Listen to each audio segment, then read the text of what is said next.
gudoomiyaha deegaanka Bixinduule Cabdi Yuusuf oo wareysi gaar ah siinaya telefishinka Home Cable ayaa baaq u diray madaxweynaha Somaliland isagoo sheegay in aanu dooran wasiirkii ku habboonaa wasaaradda beeraha Somaliland waa sida uu hadalka u dhigay waxa uu sheegay inay dayacan yihiin beeraha deegaanka Bixinduule sagalay waxaan horta alxamdulillah waxa weeyaan horta madaxweynaha jamhuuriyadda Somaliland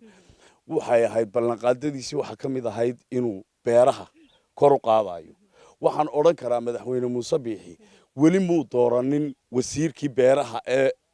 Somaliland waxa weeyaan wasiirka beeraha Somaliland ma aha mid soo gaara gobolada Hargeysa iyo galbeedkeeda iyo banka Wajaale ayuu ku hawlan yahay ma wasiirkii balka loo doortay isagoo wasiirkii Somaliland halka laftigeeda waan isweydiiyaa madaxweyne Muuse Biixi waxaan halkan uga sheegayaan u diraya inuu wasiirkii beeraha gobolka Saaxil waxa weeyaan beeraha ugu muhiimsan gobolada Somaliland baan oran karaa waayo Hargeysa cambaha gala ee lagu isticmaala meesha quru ka baxa waa gobolka Saaxil dadkii wax lala qaban laana maaha dadka balka beeraya waa dadka waxa aan dalkeena oo lina dal shisheeye inooga imanaya ayaa u baahan in la dhiirigeliyo wax lala qabto si loo sii kordhiyo aynu baahidii dalka shisheeye aynu uga maarano wali mar baan oran karaa Siiraanyo hal mar buu wasiir magacaabay wasiirkii geedoole la oran jiray ninkaas gobolada Somaliland uu wada mari jiray laakiin wasiirka beeraha imika ma maqlaano maqallo mise wasaarad beerood waxaan wad aragtaa hawlaha taagan halka imika dhaam baa ahaa dhaamka waxaan ku sameynay gobolka naga caawiyay oo gobolkan Saaxil ilaa heer gobol ilaa heer degmo ayaa la naga caawiyay wasiir beerood iyo wali hay'ad wasaarad beerood ka socota maanu arag dadkan iyaga iskooda xula soo baxa iyaga iskooda wuxuu qabsada ayixii waxaan garaacay dhiijigu mala wuxuu islaha adaa lagu soo garaacaya anu maan garaacayn dhiijiga xilku hayaabaan garaacay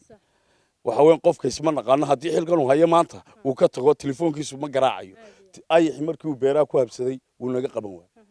marka waxaan leeyahay mudane madaxweyne de halkaan way dayacantay wasaaradii beeraha wasiirkii beeraha saxda ahaa de mudane madaxweyne soo magacaabo kan balka sidoo kalena waxa uu gudoomiyuhu dhaliilay u soo jeediyay wasiirka wasaaradda cadaaladda Somaliland waxaan leeyahay wasiirka cadaaladda de wasiir ma aha shaqadaadii beertan iyo asluubtan iyo barigii horun baa lagu magacaabay asluubtee de beertii amba aan deegaanka u qaybiyo oo deegaanka ka faa'iideystaan oo waxa laga qabsado amba de wasaaradda beeraha ku wareejiyo dhibtan ay annagana nagu haysanaha naga deyso de meeshina laga faa'iideysto waxa lagala soo baxo waayo intii wasaaradda beeraha imika ay ku hawlantay banka Wajaale wax ka beerayso tan maanta waxa gawaadhi baa laga dhexrari karaa waxa ka soo baxa timirta ku taalo wada aragtay inta leegtay muuska ka baxa beeraha iyaga gabigooda iyada ka muusucan oo ka ballaaran marka waxa weeyaan meeshii hadii aanu meel dawladeed aanu gurno meeshana ay dib nagu hayso dad baa ku dhintay oo ku naf waayay oo maanta agoon baa hoos joogta oo aabahood timirta ka soo dhacay Soomaad fahmi hadii dab yar inagu qabsado wax beer harayso bixin dambe la sheegaya ma jirto dabdam ismaayno waxaan ku baqtiina ma hayno marka waxaan leeyahay wasiirka cadaaladda de wasiir arrinka bal kor u qaado wasaaradda beeraha de waxa nagala qabatay wasaaradda beeraha ku wareeji beerta dawladda de wasiir arrinkaas si degdeg ah amba ciidan keen amba shaqaale keen amba waxa laga qabtay meeshii marka waxaan halkaan baaq uga diraya wasiirka cadaaladda inuu meeshan degdeg nooga soo gaaro Sagal Gure telefishinka Home Cable magaalada Hargeysa